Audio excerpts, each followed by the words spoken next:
కేసులపై CBI focus పెట్టినట్టు తెలుస్తోంది. కోర్టుకు హాజరవుతానని మాజీ సీఎం జగన్ చెప్పడంతో ఇక విచారణ కూడా వేగవంతం కానుంది. గతంలో కోర్టు ముందు ప్రత్యక్షంగా హాజరయ్యేందుకు జగన్ ససేమిరా అన్నట్టు తెలుస్తోంది.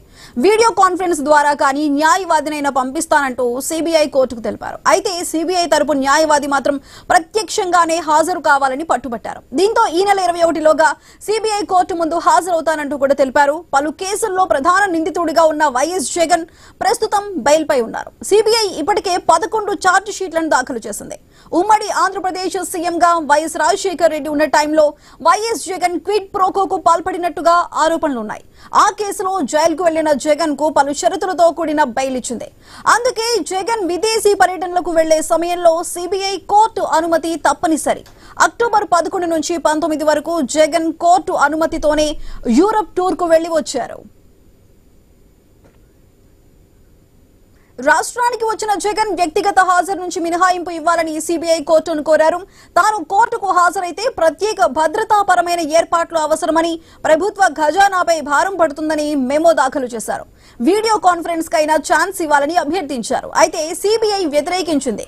వ్యక్తిగత హాజరు మినహాయింపు కోరుతూ దాఖలు చేసిన మెమోను జగన్ తరపు న్యాయవాది వెనక్కి తీసుకున్నారు. ఈ నెల 14 లోపు కాకుండా మరికొద్ది రోజుల సమయం ఇస్తే జగన్ వ్యక్తిగతంగా కోర్టులో హాజరవుతారని తెలిపారు. దీంతో ఈ నెల 21న లేదా అంతకు ముందు జగన్ కోర్టుకు హాజరు కావాలంటూ సిబిఐ కోర్టు ఆదేశించింది. దీంతో జగన్ కోర్టుకు హాజరవుతారని ఆయన తరపు న్యాయవాది కోర్టుకు నివేదించారు.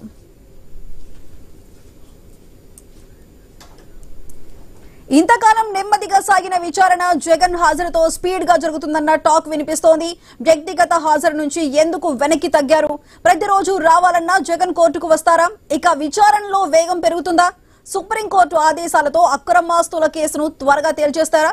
జగన్ కు కష్టకాలం మొదలైందా? ప్రత్యర్థి పార్టీలు పట్టు బిగించే పనిలో ఉన్నాయా? అధికార కూటమి నుంచి విమర్శలు ఎదుర్కోవాల్సిందేనా? ఈ అంశాలన్నీ చూడాల్సి ఉంది.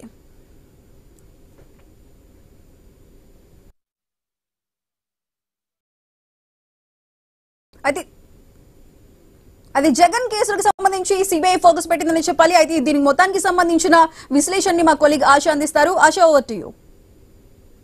సుధా, మనం చూసాం 2019లో ఏదైతే వైఎస్ జగన్మోహన్ రెడ్డి అధికారం చేజిక్కించుకున్న తర్వాత ఎప్పుడు సిబిఐ కోర్టుకి హాజరు కావడం కానీ విచారణకి హాజరు కావడం కానీ మనం చూడలేం.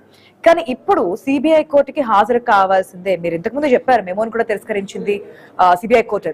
సో 21ని హాజరవుతారు, 21 కన్నా ముందే హాజరవుతారా విచారణకు సంబంధించి అనేది. ఇప్పుడు వ్యక్తిగతంగా హాజరైన తర్వాత ఏ విధంగా స్పీడప్ జరుగుతోంది? దాదాపుగా అక్రమాస్తుల కేసుకు సంబంధించి 2012 మే 27వ తేదీన అరెస్ట్ అయ్యారు వైఎస్ జగన్. 16 నెలల పాటు జైల్లో ఉన్నారు. ఆ తర్వాత బయటకు వచ్చారు. 2013 సెప్టెంబర్ 23వ తేదీన ఆయనకి బెయిల్ వచ్చింది. అప్పటి నుంచి ఇప్పటి వరకు స్టిల్ 13 ఇయర్స్ పాటు బెయిల్ మీదే నడుస్తోంది ఈ కేసులన్నీ కూడా. సో కేసులు ఇప్పటి వరకు కూడా 130కి పైగా డిశ్చార్జ్ పిటిషన్లో ఉన్నట్టుగా తెలుస్తోంది. ఈ ఏదైతే అధికార పార్టీలో ఉన్నప్పుడు అధికారంలో ఉన్నప్పుడు మేము రావాలంటే ఇంతకు ముందు మీరు చెప్పిన పాయింట్స్ ప్రకారమే చూస్తే కనుక వ్యక్తిగతంగా హాజరు కావాలంటే భద్రత విషయంగా చాలా కాస్ట్ అవుతోంది. సో పాలనా పరంగా కూడా చాలా విషయాలు ఉంటాయి కాబట్టి ఇవన్నీ చర్చలో పెట్టి మేము వ్యక్తిగతంగా హాజరు కాలేమని చెప్పారు.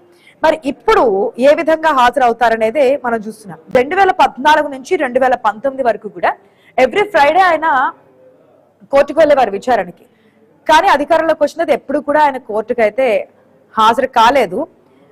చూద్దాం మరి ఈసారి కోర్టులో అంటే సిబిఐ కోర్టులో విచారణకు హాజరైన తర్వాత ఏ విధంగా విచారణ కొనసాగుతోంది, ఎటువంటి నిర్ణయాలు తీసుకోబోతున్నారు. ఒక పక్క మనం చూసిన ఏపీ రాజకీయాలు ఎప్పుడు కూడా హాట్ గా నడుస్తూ ఉన్నాయి. ఈ కక్ష సాధింపులు అంటున్నారు, లేదంటే రాజకీయాలు అరెస్టులు అంటున్నారు. ఇవన్నీ నడుస్తున్న తరుణంలో YS Jaganmohan Reddy CBI court ముందు ప్రత్యక్షంగా విచారణకి హాజరైతే కనుక ఏ విధంగా ఉండబోతున్నది. రైట్, మనతో పాటు మన ప్రతినిధులు సిద్ధంగా ఉన్నారు. విజయవాడ నుంచి హరీష్, అదేవిధంగా కడప నుంచి ప్రసాద్ శర్మ కూడా సిద్ధంగా ఉన్నారు. ఫస్ట్ హరీష్ తో మాట్లాడదాం. Good afternoon Harish. చాలా రోజుల తర్వాత, చాలా సంవత్సరాల తర్వాత మనకి వైఎస్ జగన్మోహన్ రెడ్డి ఏపీ మాజీ ముఖ్యమంత్రి సిబిఐ కోర్టు ముందు విచారణకి హాజరు కాబోతున్నాడు తెలుస్తుంది 21వ తేదీన. సో ఏ విధంగా ఉంది అక్కడ సిచ్యువేషన్? ఖచ్చితంగా అసలు మీరు చెప్పినట్టుగానే ఏపీకి సంబంధించినంత కూడా రాజకీయాలు ఇప్పుడు కూడా హాట్ టాపిక్ గా ఉంటున్నటువంటి సిచ్యువేషన్ మనం చూస్తున్నాం. ఎందుకంటే జగన్ అరెస్ట్ కి సంబంధించి జగన్ అరెస్ట్ అవుతారంటే ఇప్పటికే పెద్ద ఎత్తున ప్రచారం జరగడం, అదేవిధంగా కూటమి పార్టీలకు సంబంధించినటువంటి నాయకులందరూ కూడా చేసినటువంటి స్టేట్మెంట్స్, ఈ స్టేట్మెంట్స్ ని ఆధారంగా చేసుకుని జగన్ మీద గతంలో ఉన్నటువంటి క్విట్ ప్రోకో, అంటే తన తండ్రి హయాంలో తండ్రి ముఖ్యమంత్రిగా ఉండగా క్విట్ ప్రోకోకి పాల్పడి ఆస్తులను కూడగట్టుకున్నారు, అక్రమ సంపాదనకు వెనకేసుకున్నారు అనేటువంటి ఒక అభియోగాన్ని జగన్ ఎదుర్కొంటున్నారు. అందులో భాగంగానే ఆయన ఇప్పటికే 16 నెలల పాటు జైలు జీవితాన్ని కూడా అనుభవించినటువంటి సిచ్యువేషన్ చూసాం. ఇప్పుడు తాజాగా మరోసారి ఆయన విచారణకు సంబంధించి ఇప్పటి వరకు కూడా వ్యక్తిగతంగా హాజరైనటువంటి దాఖలాలు లేవు. ఎందుకంటే 2 ఏళ్ల క్రితం 5 సంవత్సరాల వరకు కూడా ఆయన ముఖ్యమంత్రిగా ఉన్నారు. ఆ తర్వాత ప్రతిపక్ష నేత, అదేవిధంగా రాజకీయాలకు సంబంధించినంత వరకు కూడా బిజీగా ఉంటున్నటువంటి సిచ్యువేషన్. అదేవిధంగా స్వయంగా నేరుగా విచారణకు హాజరు కావాలంటే కనుక సెక్యూరిటీకి సంబంధించి భద్రతాపరమైనటువంటి అంశాలకు సంబంధించినటువంటి వ్యవహారాలు కూడా పరిగణలో తీసుకోవాలి. కాబట్టి వీటన్నింటిని కూడా దృష్టిలో ఉంచుకొని వ్యక్తిగత హాజరుకు సంబంధించినటువంటి వ్యవహారం పైన ఆయన ఎప్పటివరకు కూడా న్యాయవాది ద్వారా లేదంటే వీడియో కాన్ఫరెన్స్ ద్వారా హాజరయ్యేందుకు అనేక సార్లు న్యాయస్థానం ముందు అభ్యర్థన తెలియజేసినటువంటి అయితే సిబిఐకి సంబంధించినటువంటి న్యాయవాది మాత్రం ఇందుకు అంగీకరించలేదు. అంగీకరించకపోయిన తర్వాత ఇప్పుడు ఆయన నేరుగా హాజరు కావాలని చెప్పి నిర్ణయం తీసుకోవడం, ఎల్లుండ ఆయన కోర్టు ముందు హాజరవుతున్నటువంటి సిచ్యువేషన్ మనం చూస్తాం. మొత్తం మీద ఈ వ్యవహారం రాజకీయంగా కూడా ఒక రకంగా చర్చనీయాంశంగా మారినటువంటి సిచ్యువేషన్ కనిపిస్తుంది. ఇక విచారణ మరింత వేగం అవుతుంది అనేటువంటి ఒక ప్రచారం కూడా జరుగుతున్నటువంటి సిచ్యువేషన్ అయితే మనకు కనిపిస్తుంది. ఆశ ఒక నిమిషం, మనకి కడప నుంచి కూడా ఇన్ఫర్మేషన్ తెలుసుకుందాం. మా ప్రతినిధి ప్రశాంత్ శర్మ కూడా సిద్ధంగా ఉన్నారు. గుడ్ ఆఫ్టర్నూన్ ప్రశాంత్ శర్మ, ఏ విధంగా ఉంది? కడప అనగానే వైఎస్ జగన్మోహన్ రెడ్డి జ్ఞాపకం వస్తుంటారు. అక్కడ సిచ్యువేషన్ ఏంటి? వ్యక్తిగతంగా హాజరైన తర్వాత ఏదైనా జరగచ్చు, విచారణ ఇంకా స్పీడప్ కావచ్చు. ఆ తర్వాత విచారణ తర్వాత ఎటువంటి టర్న్ అని తీసుకునే ఛాన్స్ ఉంది? అక్కడ కండిషన్ ఏంటి? ఏమంటున్నారు వైసీపీ నేతలు కావచ్చు, అక్కడ ఉన్నటువంటి స్థానిక ప్రజలు కావచ్చు?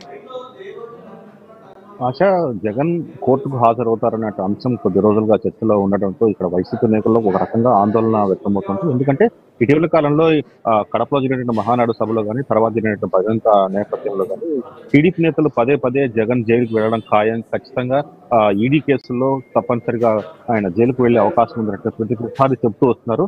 ఇవాళ కూడా పోలిట్ బ్యూరో సభ్యుడు శ్రీనివాస్ రెడ్డి కూడా ఇదే అంశం మీద నొక్కి వ్యాఖ్యానించడం జరిగింది. తర్వాత గతంలో చేసిన ఏదైతే తప్పులు ఉన్నాయో, తర్వాత అక్రమాస్తులు కూడగొట్టుకునే విషయంలో చేసిన జగన్ చేసిన తప్పులు అన్నిటికీ కూడా కోర్టు ఖచ్చితంగా శిక్షిస్తుంది, ఆయన కోర్టుకు జైలుకు వెళ్తారని స్పష్టం చేసిన పరిణామం చూస్తున్నాం ఆశ.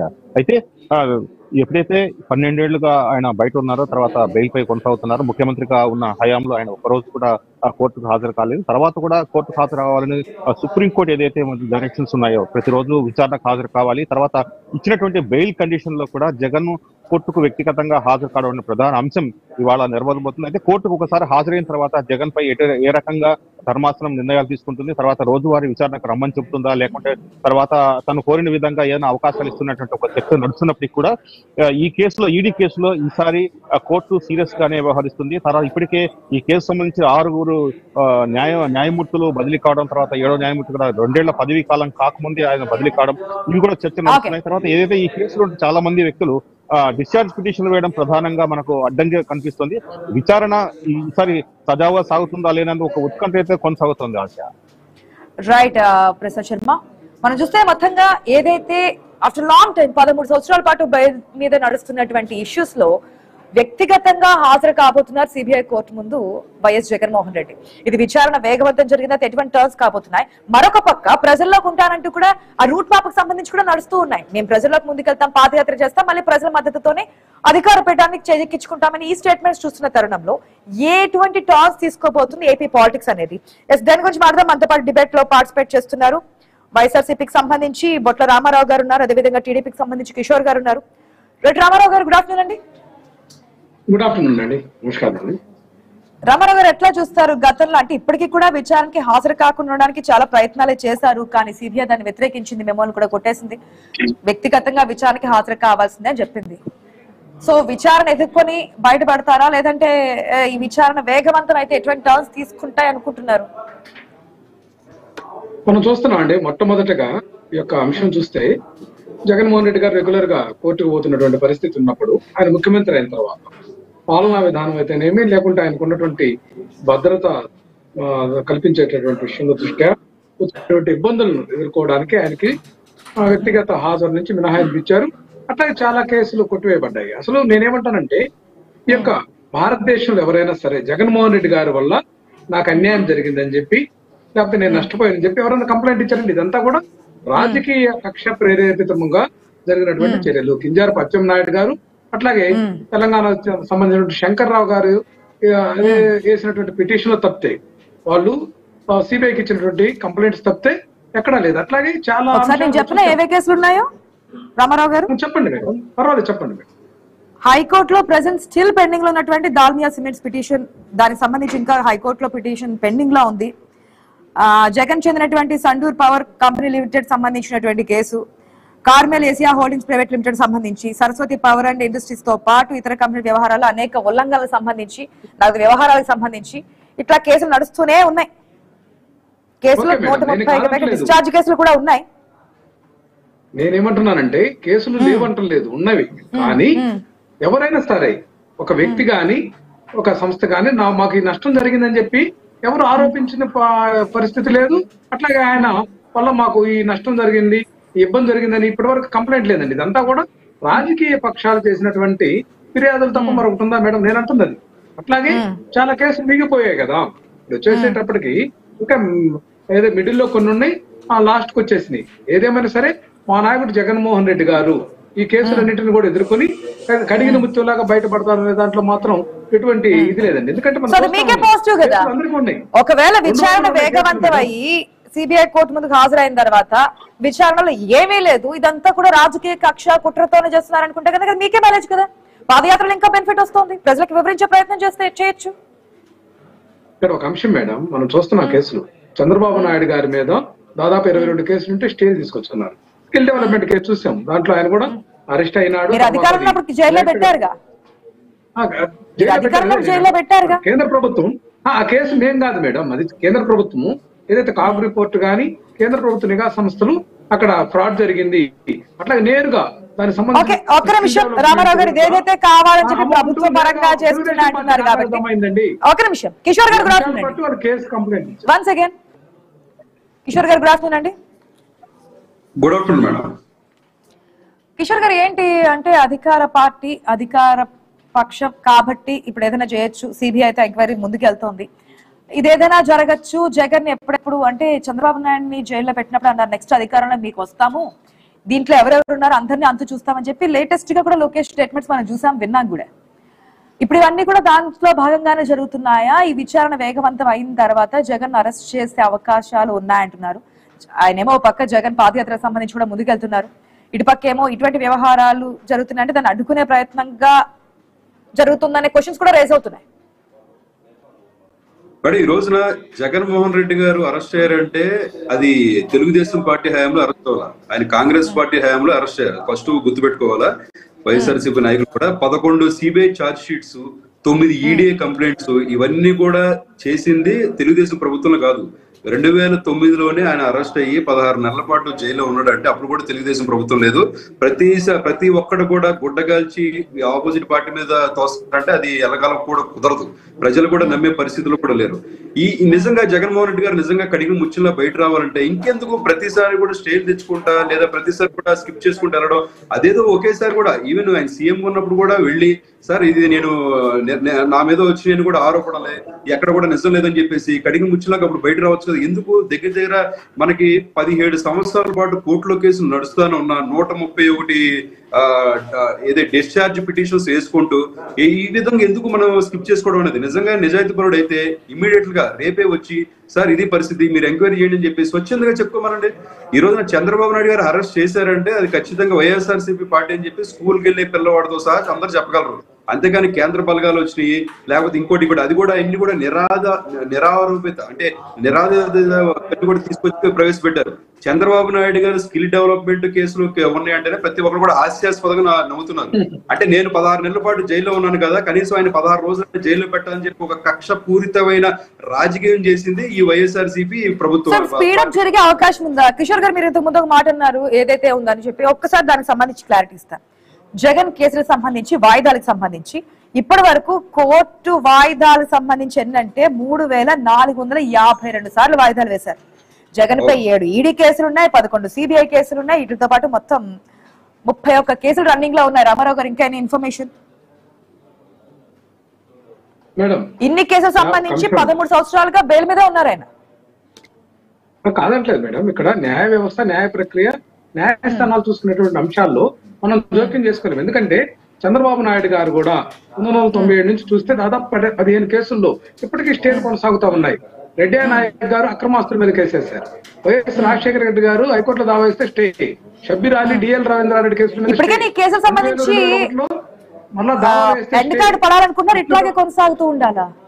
నేనేమంటానంటే ఇక్కడ కొన్ని న్యాయస్థానాలు కొన్ని లిమిటేషన్స్, కొన్ని సహజ న్యాయ సూత్రాలు పాటించేటువంటి క్రమంలో చేస్తున్నటువంటి ఆ యొక్క వెసులుబాటుని మనం ఎట్లా క్వశ్చన్ చేస్తాం మేడం? ఇక్కడ ఒక అంశం మేడం, ఏదైనా సరే ఒక కేసు కానీ అది విచారణ తర్వాత, దర్యాప్తు తర్వాత న్యాయస్థానము దాని మీద అంగీకరించి శిక్ష వేస్తేనే ఆయన నేరం చేసినట్లే కానీ, లేకుంటే ఆధారాలు లేకుండా చేసేటటువంటి అనేక అక్రమ ఫిర్యాదులు ఉంటాయి మేడం. వీటన్నిటిని కూడా మనం పరిగణలో తీసుకుంటే అది సబబు కాదు కదా మేడం. ఇప్పుడు చంద్రబాబు నాయుడు గారి మీద లక్ష్మీపార్వతి గారు కూడా అక్రమాస్తులు కేసేశారు, కానీ ఆయన తిరిగి మరలా స్టే తీసుకొచ్చుకొని అట్లా కాలం గడుపుతా ఉన్నటువంటి పరిస్థితులు చాలా ఉన్నాయి. 13 పిటిషన్లు 1999 ఆ ప్రాంతాల్లో 95 ప్రాంతాల్లో ఉంటే వాటి మీద కూడా అన్ని కూడా గవర్నర్ గారికి నివేదిక కూడా కోరినటువంటి సందర్భాలు ఉన్నాయి. అన్నిటి కూడా న్యాయ ప్రక్రియలో వెసులుబాటు చూసుకొని చేసుకుంటున్నటువంటి పరిస్థితి చంద్రబాబు నాయుడు గారు చేస్తున్నారు. మా నాయకుడు జగన్మోహన్ రెడ్డి గారు ఎప్పుడు స్టేకి తీసుకెళ్లేదు మేడం. ఎప్పుడు కూడా ఆయన హాజరయ్యాడు, తన యొక్క వాదన వినిపిస్తున్నాడు, తన యొక్క లాయర్ల ద్వారా, అడ్వకేట్స్ ద్వారా ఏదైతే తనకు సంబంధించినటువంటి ఆ యొక్క వివరాలన్నీ కూడా సమర్పించి ఆయన న్యాయబద్ధంగా న్యాయస్థానాల మీద గౌరవంతో ముందుకెళ్తున్నారు. కానీ ఇప్పుడు కూడా ఆయన అదే చెప్పారు, వీడియో కాన్ఫరెన్స్ ద్వారా నేను విచారణకి హాజరవుతానని చెప్పినటువంటి ఇచ్చిన మేము సిబిఐ కోర్టు తిరస్కరించింది, అందుకే డైరెక్ట్ గా రావాల్సి వస్తుంది. ఆయన డైరెక్ట్ గా వచ్చేస్తాను, విచారణకి హాజరవుతాను. అధికారం కోల్పోయి రామారావు గారు ఒక్క నిమిషం, అధికారం కోల్పోయి 1 year దాటిందిగా, మీరే క్వశ్చన్ చేస్తున్నారుగా. టీడీపీ అధికారంలోకి వచ్చి, ఎన్డీఏ కుటుంబం అధికారంలోకి వచ్చి 1.5 year అయింది, ఏం చేశారు, మేము అధికారం ఉన్నప్పుడు ఇట్లా చేస్తామని. సో మీరు అధికారం కోల్పోయి కూడా అంత టైం అవుతుంది కదా. ఓకే మేడం, కాదంటలేదు. మా నాయకుడు జగన్మోహన్ రెడ్డి గారికి అత్యంత ప్రజాదరణ ఉన్నటువంటి వ్యక్తి. ఎక్కడ కూడా చూసాం ఆయన ఏ ఫంక్షన్ కి వెళ్ళినా, అదే వ్యక్తిగతమైన వెళ్ళినా కూడా ప్రజలు గుమ్ముగూడేటటువంటి. నేనంటుంది అది వ్యవస్థకి ఇబ్బంది కదా మేడం, ప్రజలకు గానీ లేకపోతే కోర్టు ప్రాంగణంలోనే వస్తాడు. ఆయన కోసము అభిమానులు కట్టలు తెంచుకొని ఇదే ప్రజాదరణ ఉన్నప్పుడు వ్యక్తుల ప్రాణాలకి హాని కలుగుతోంది, లేదంటే వారికి ఏదైనా జరిగే అవకాశాలు ఉన్నాయి, మీరు ఇన్ని వెహికల్స్ తోనే వెళ్ళండి, ఇంతవరకే వెళ్ళండి, ఇంతవరకు పర్మిషన్ ఉంటుందంటే మరి ఇంతమంది ప్రజాదరణ ఉంది, ఏదైనా జరుగుతుందేమని చెప్పి ఏమన్నా ఆగారా? ఆగడం లేదు కదా. కోర్టు విచారణకు మాత్రమే ఎందుకు ఇవన్నీ? ఇది ఆగే కావడదు మేడం. ఆగితే మళ్ళీ కాలం తిరిగి రాదు, సమస్య తిరిగి రాదు. ప్రజల యొక్క సమస్యలు ఏదైతే ప్రజల్లోకి వెళ్తున్నారు కదా, వెళ్తున్నప్పుడు లేనటువంటి ఆంక్షలు కోర్టు విచారణకి వెళ్ళడానికి మాత్రం ఎందుకు అప్లై అవుతున్నాయని నేను కోర్టు విచారణకి వెళ్ళమని అడగలేదు కదా మేడం. అంటే వెసులుబాటు ఇంకేదైనా ఉంటే ఆల్టర్నేటివ్ మెథడ్ అడిగాము. ఇప్పుడు ఖర్చు బాగా పెరిగిపోతుంది, మేము వీడియో కాన్ఫరెన్స్ ద్వారానే హాజరవుతాము. మీరు 2 పాయింట్స్ చెప్తున్నారు, మేము డైరెక్ట్ గా విచారణకు హాజరవుతామని చెప్పాము, కావని చెప్పలేదు అని చెప్పేసి. కానీ మళ్ళీ మీరే చెప్తున్నారు ప్రజలకు ఇబ్బంది పడుతుంది కాబట్టి మేము హాజరు కాకుండా వీడియో కాన్ఫరెన్స్ ద్వారా హాజరవుతామని చెప్పి. ఏది కరెక్ట్? మీరు ఒక స్టాండ్ మీద నిలబడండి.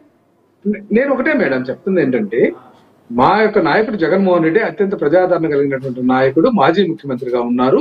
ఏదైనా సరే వెసులుబాటు ఏదైతే న్యాయస్థానాల పరిధిలో ఇప్పుడు చాలా వాటిలో వెసులుబాటు ఇచ్చారు కదా మేడం. ఇప్పుడు 5 years ఆయన ముఖ్యమంత్రిగా ఉన్నటువంటి అంశం మీద తీసుకుని వెసులుబాటు ఇచ్చారు కదా. అదేవిధంగా అత్యవసరమైనటువంటి పరిస్థితులు, అవసరమైనటువంటి పరిస్థితులు, వాయిదాలు పడేటటువంటి సందర్భాల్లో వ్యక్తిగత హాజరు నుంచి మినహాయింపు ఇవ్వమని ప్రతి ఒక్కరు కోరుకునేటువంటి సహజ న్యాయబద్ధమైనటువంటి ఆ యొక్క దాన్ని మనం ఎట్లా తీసుకుంటాం మేడం నెగిటివ్ గా?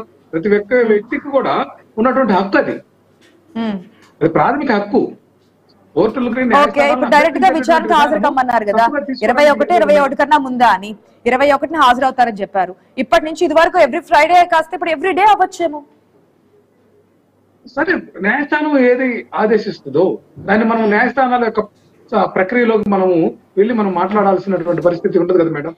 న్యాయమూర్తులు, న్యాయస్థానాలు ఆ యొక్క వెసులుబాటును బట్టి వాళ్ళకు ఉన్నటువంటి ఆ యొక్క న్యాయ పరిధిలోనే వాళ్ళు విధించేటటువంటి లేకపోతే వాళ్ళు చెప్పేటటువంటి ఆ విధానం ప్రకారం నడుచుకోవాల్సిందే కదా మేడం. మేడం ఇప్పుడు మాకు ఇచ్చినటువంటి వెసులుబాటు ప్రకారం మేము ముందుకెళ్తాం అంటున్నారు. వీళ్ళు చెప్పే మాటలు ఎలా ఉంటే చాలా తికమకగా ఉంది. వీళ్ళే ఒక్కోసారి మళ్ళీ ఏం బెదిరిస్తారంటే అభిమానులు కట్టడి తెంచుకుని వస్తారు అని. అంటే కోర్టుకు వెళ్ళి దగ్గర 10 ఏళ్ల పాటు కోర్టుకు వెళ్లి హాజరైన వ్యక్తికి మళ్ళీ తర్వాత ఇప్పుడు అభిమానులు కట్టడి తెచ్చు అంటే ఇప్పుడు దేని వల్ల గొడవ చేద్దామని చెప్పి ప్రయత్నిస్తున్నట్టుగా నాకు అనుమానాలు వస్తున్నాయి. ఈ రోజున పార్టీ ఓడిపోయి అంటే వైఎస్ఆర్సీపీ పార్టీ ఓడిపోయి ముందుగానే ఇండికేషన్స్ ఇస్తున్నారు కాబట్టి భద్రతా చర్యలు వైఫల్యం కాకుండా జాగ్రత్తలు తీసుకోండి చెప్తూ ఉన్నారు క్లియర్ కట్ గా. సంవత్సరాల కిందట పార్టీ ఓడిపోయింది వైఎస్ఆర్సీపీ పార్టీ. అప్పటి నుంచి కూడా జగన్మోహన్ రెడ్డి గారు ఏ అధికారంలో లేరు. లేకుండా బెంగళూరు ప్యాలెస్ లోనే ఎక్కువగా ఆంధ్రప్రదేశ్ కంటే కూడా బెంగళూరు ప్యాలెస్ లో ఎక్కువ ఉండే పరిస్థితి చూస్తున్నాం. ఎమ్మెల్యే కూడా అసెంబ్లీకి రావట్లేదు మేడం. మీరు నిజంగా ఎమ్మెల్యేగా ఉంటే అసెంబ్లీకి వచ్చి తన గళాన్ని విప్పితే జనాలు కూడా ఆనందపడతారు. ఓకే జగన్మోహన్ రెడ్డి గారు ధైర్యశాలి, ఈయన వస్తున్నాడు, ఆయన మీద ఎటువంటి కేసులు లేవు, గట్టిగా పోరాడుతున్నాడు ప్రజల కోసం అని చెప్పి అందరు కూడా హర్షం వ్యక్తం చేస్తారు. మనం అసెంబ్లీ రావడానికే భయపడుతూ 11 ఎమ్మెల్యేలను కూడా ఇంట్లో కూర్చుని పెట్టిన దానికి వాళ్ళకి శాలరీలు ఇచ్చుకుంటూ వాళ్ళందరూ కూడా ప్రొటెక్షన్ ఇచ్చుకుంటూ ఎందుకు ఉపయోగం ఏంటి మేడం? మీరు నిజంగా ఒకవేళ ఎమ్మెల్యేగా మీరు నుంచోడానికి ఇష్టపడలేదు అంటే కనుక ఇమీడియట్ గా రాజీనామాలు చేయండి. 11 మంది కూడా రాజీనామా సంగతి తర్వాత మాట్లాడదాం, ఎందుకంటే అది మళ్ళీ సెపరేట్ ఇష్యూ. వాళ్ళు అసెంబ్లీకి వస్తారా రారా, వస్తే విధంగా ఉంటుంది, రాకపోతే విధంగా ఉంటుంది అనేది సిబిఐ కోర్టు విచారణకు సంబంధించి. అదే మేడం ఈ రోజున కేసులు అనేది ఖచ్చితంగా అత్యంత తొందరగా మీరు పూర్తి చేసుకోవడం అనేది ఉత్తమం. అప్పుడు నిజంగానే జగన్మోహన్ రెడ్డి గారు కడిగిన ముచ్చిలా బయటకు వస్తారని అనుకోవచ్చు. ఇంకా ప్రతిసారి కూడా వెసులుబాటు అంటే ప్రభుత్వంలో ఈ కోర్టు వ్యవస్థలో ఉన్న వెసులుబాటును యూజ్ చేసుకొని ప్రతిసారి కూడా స్కిప్ చేసుకుంటూ ఉంటే జగన్మోహన్ రెడ్డి గారు వృద్ధాప్యం వచ్చేదాకా కూడా కేసులు నడుస్తూనే ఉంటాయి. 25-30 ఏళ్ళ పాటు గడుపుదామని చెప్పి ప్రయత్నిస్తుంటే కనిపిస్తుంది. ఖచ్చితంగా దీని మీద నిజంగా సమగ్ర చర్చ వేసి కోర్టు వారు కూడా సరైన తీర్పు ఇవ్వాల్సిందిగా కోరుచున్నాం. నిజంగానే ఈ రోజున ఆయన నిజాయితీపరుడు అయితే ఎప్పుడు కూడా కోర్టుకి వెళ్ళొచ్చు కదా. సంవత్సరాల నుంచి కూడా కోర్టుకి ఎందుకు వెళ్ళట్లేదు? చెప్పారు కదా ఎవ్రీ ఫ్రైడే వెళ్ళేవారు, అధికారంలోకి వచ్చారు, ప్రజా సమస్యలు ఉంటాయి, పాలనకు సంబంధించినటువంటి సమస్యలు ఉంటాయి, ఇవన్నీ చూసుకోవాలి కాబట్టి కోర్టుకి డైరెక్ట్ గా హాజరు కాకుండా వెళ్ళిపోయారు. కానీ ఇప్పుడైతే హాజరు కావాల్సిందేగా. సంవత్సరాల నుంచి లేదు కదా మేడం అధికారంలో. సంవత్సరం నుంచి ఏర్పాటు చేస్తున్నారు. జంతర్ మంత్ర కట్టడానికి అభిమానులు తాకడే అడ్డు లేదు.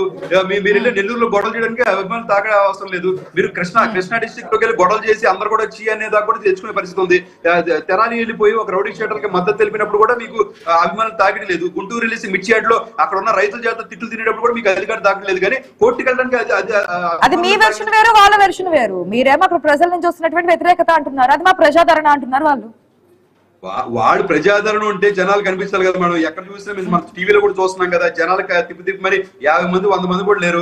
అది కూడా అందరూ కూడా ఎందుకే అది నోరా తాటిమట్ట కిషోర్ గారు. జగన్మోహన్ రెడ్డి గారు ప్రజాభిమానం ముందు మీరు అబద్ధాలు మాట్లాడడం కరెక్ట్ కాదు. నేను ఒకటే చెప్తున్నా, మీ నాయకుడు చంద్రబాబు నాయుడు గారు ఆరోగ్యంగా ఉందని చెప్పి బెయిల్ పొందాడయా తెలుసా? ఆరోగ్యంగానే ఉన్నాడు కదా, పోయి సరెండర్ అవచ్చు కదా జైలుకి. ఎందుకు బయట తిరుగుతున్నాడు చంద్రబాబు నాయుడు గారు? కేసులు రామారావు గారు మీరు చెప్పిన స్టేట్మెంట్ లోనే మళ్ళీ ఒకటి మేడం, చంద్రబాబు నాయుడు గారు స్కిల్ డెవలప్మెంట్ కేసులో ఏ కారణాలు చూపి బెయిల్ పొందారో కిషోర్ గారికి తెలుసా? అదే నేను చెప్తున్నా. కేవలం అనారోగ్య కారణాలు చూపి మీరు బయట తిరుగుతున్నారు. మీలాగా మోసపూరితమైనటువంటి విధానం మా దగ్గర లేదు. మీరు కుట్రపూర్తిగా జగన్మోహన్ రెడ్డి గారి మీద దాడి చేయాలని చెప్పి ప్రయత్నాలు ఉన్నాయని మాకు తెలుసు. జగన్మోహన్ రెడ్డి గారిని ఇబ్బంది పెట్టాలి.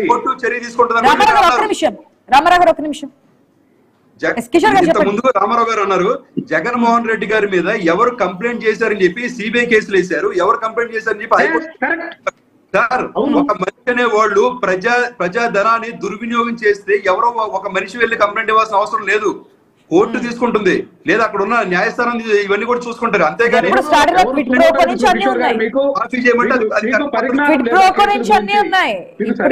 జరిగింది ఈ సంవత్సరంలోనో లేదంటే అధికారంలో ఉన్నప్పుడు 2012 మే 27వ తేదీన అక్రమ ఆస్తుల కేసులో అరెస్ట్ అయినటువంటి ఇష్యూ. ఆ తర్వాత నుంచి ఇంకేమైనా అరెస్ట్ వచ్చాయి. అక్రమాస్తుల ఇష్యూలో ఎవరో కూడా వెళ్ళి కంప్లైంట్ చేయరు సార్. మీరు గుర్తు పెట్టుకోవాలా. మీరు ఇంతకుముందు మాట అన్నారు, అది ఎవరు కంప్లైంట్ చేయకుండా ఎందుకు ఆయన చర్య తీసుకున్నారని. ఏ విధంగా అందరూ కూడా చేశారా లేకుంటే మరి సామాన్య మానవులు ఎవరు చేయలేదే? ప్రజాస్వామ్యం ఏ సంస్థ కూడా సుమోటోగా తీసుకోలేదు. ఇక్కడ మీకు అదే అవగాహన చేసుకోండి. ఇక్కడ అచ్చెన్నాయుడు శంకర్రావు గారు సిబిఐకి పిటిషన్ ఇచ్చారనేది నేను చెప్పింది వాస్తవం కదా. ఎప్పుడు రామారావు గారు సమయం తక్కువగా ఉంది కాబట్టి ఒక పాయింట్ చెప్పండి. రామారావు గారు ఒక పాయింట్ చెప్పండి.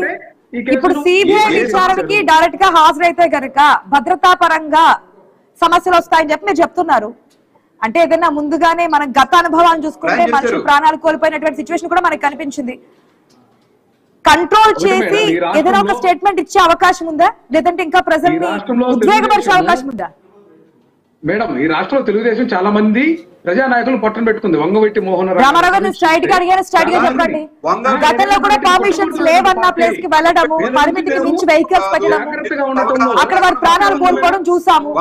ఇప్పుడు మీరు చేసే స్టేట్మెంట్ కూడా అదే ధోరణికి వస్తుంది. తెలుగుదేశం పార్టీ పట్టణ పెట్టుకుంది వంగవీటి మోహన్ రంగా గారు. కిషోర్ గారు ఎవిడెన్స్ ఉంది, ఆ రోజున తెలుగుదేశం పార్టీ తెలుసు, వాదిస్తారు మరలా కూడా. ఎటువంటి లాభం లేదు. రంగా గారు నిజంగా వంగవీటి రంగా కాంగ్రెస్ పార్టీ శాసనసభ్యుడిగా ఉన్నటువంటి వ్యక్తిని పట్టణ పెట్టుకుంది. తెలుసు కాబట్టి ఏదైనా కావచ్చు. రామారావు గారు ఒక్క పాయింట్, ఒక్క స్టేట్మెంట్, ఏది జరిగినా సరే ప్రజలు అభిమానులు సంయమనం పాటించండి. నేను విచారణకి వెళ్ళి మీరేదే చెప్తున్నారు జరిగిన ఆనుమత్యంలాగా బయటకు వస్తారని చెప్పి, అదే స్టేట్మెంట్ నుంచి బయటకు వస్తే కనుక ప్రజలు కూడా మీరు చెప్పిన స్టేట్మెంట్ పరంగా వెళ్ళకుండా ఉంటారు కదా. చూద్దాం. ఎందుకంటే 21వ తేదీన సిబిఐ కోర్టు ముందు డైరెక్ట్ గా విచారణకి హాజరు కాబోతున్నారు ఏపీ మాజీ ముఖ్యమంత్రి వైఎస్ జగన్మోహన్ రెడ్డి. స్పీడప్ చేస్తున్నట్టు తెలుస్తోంది. గతానికి సంబంధించినటువంటి కేసులన్నీ కూడా మరి ఇప్పుడు డైరెక్ట్ గా విచారణకు హాజరైన తర్వాత ఎటువంటి పరిణామాలు చోటు చేసుకోబోతున్నాయనేది వెయిట్ చేసి చూద్దాం. దాని తర్వాత పార్టీలకు సంబంధించి ఎటువంటి స్టేట్మెంట్స్ ఇస్తారో కూడా వెయిట్ చేసి చూద్దాం. Thank you so much debate లో పార్టిసిపేట్ చేసి ఇద్దరికి కూడా. ఇది వాటి question hour. Keep watching iNews. మీతోని మీ వెంట.